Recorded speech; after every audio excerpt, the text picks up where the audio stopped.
J'ai le plaisir de vous communiquer une petite message en vidéo pour participer au 27e rencontre européen de Luxembourg sur le thème de former à l'esprit critique pour renforcer la démocratie, auquel malheureusement je ne pourrai pas participer en personne et donc je vous envoie ce petit message pour vous saluer et pour vous souhaiter des bonnes discussions au Athénée de Luxembourg aujourd'hui.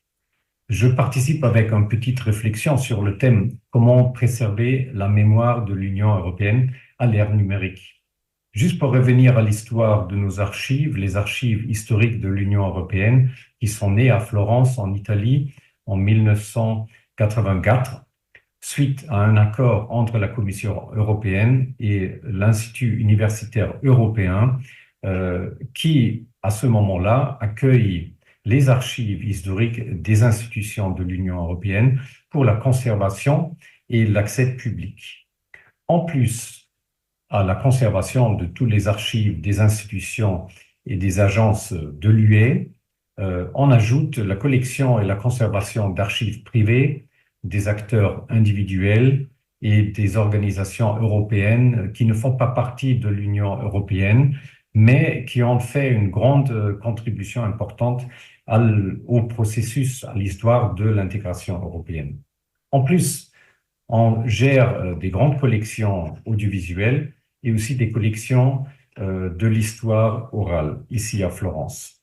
Donc, une de nos missions, au-delà de la conservation et de l'accès public à cette documentation européenne, c'est en effet la transparence et la responsabilité du secteur public vers les citoyens, auxquels nous on contribue. Les archives font intégralement partie de l'administration publique, donc les archives des institutions de l'Union européenne ont la même vocation que les archives nationales en Europe avec lesquelles nous on travaille aussi étroitement. Donc on soutient directement la démocratie et les droits des citoyens dans la mise en œuvre de l'accès public à la documentation qui documente les actions et les décisions des institutions au cours de l'histoire du processus de l'intégration européenne. Les archives ont de multiples valeurs. D'un part, ils font partie de l'administration publique, donc ils naissent pendant la prise des décisions, donc pendant les négociations, pendant la préparation des actes. Ils ont une valeur historique comme patrimoine culturel et finalement, ils ont une valeur légale parce qu'ils contiennent aussi les actes, les accords, les traités qui sont les documents fondateurs de notre Union européenne.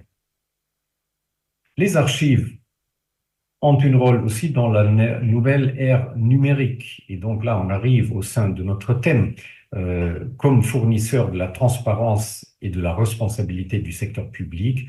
Et nos archives répondent pour l'instant à cette nouvelle ère numérique dans trois secteurs principaux. Premier, c'est la digitalisation.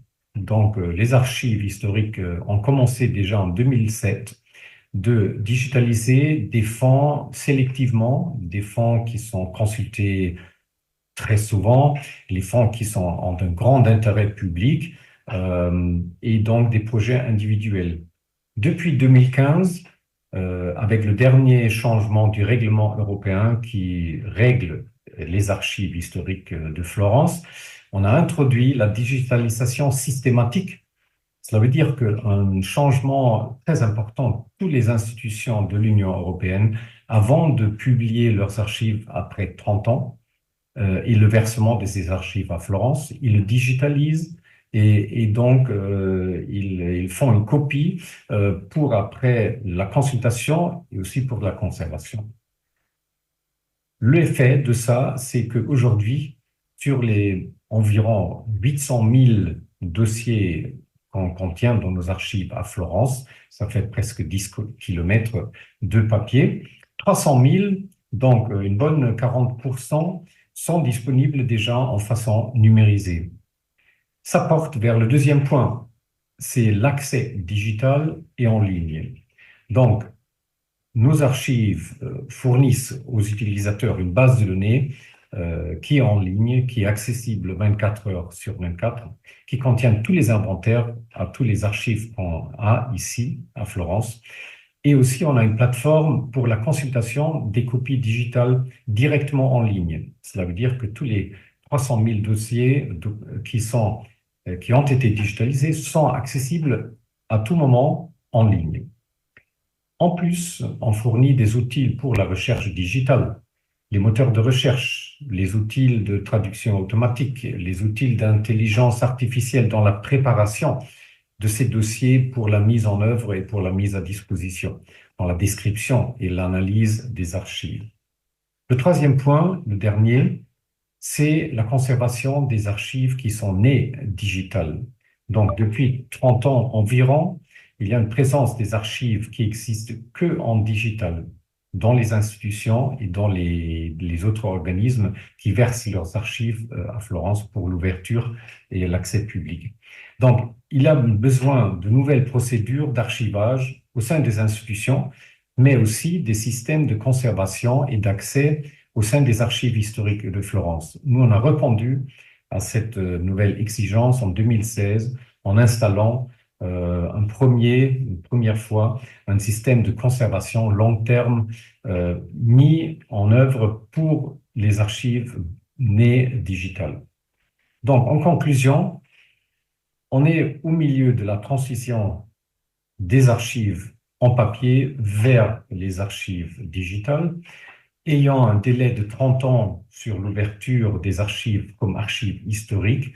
Bien sûr, de plus on va avancer avec le temps, le plus nous on recevra les archives nées digitales, donc de plus on va se poser la question comment les rendre accessibles dans la meilleure façon et comment les conserver à long terme. Les archives historiques de l'Union européenne ont joué un rôle central dans le passé et ils vont continuer à jouer ce rôle central et singulier d'être le lieu principal pour la conservation et l'accès aux archives des institutions UE et aussi comme lieu qui documente dans une façon unique à Florence l'histoire de l'intégration européenne. Je vous remercie.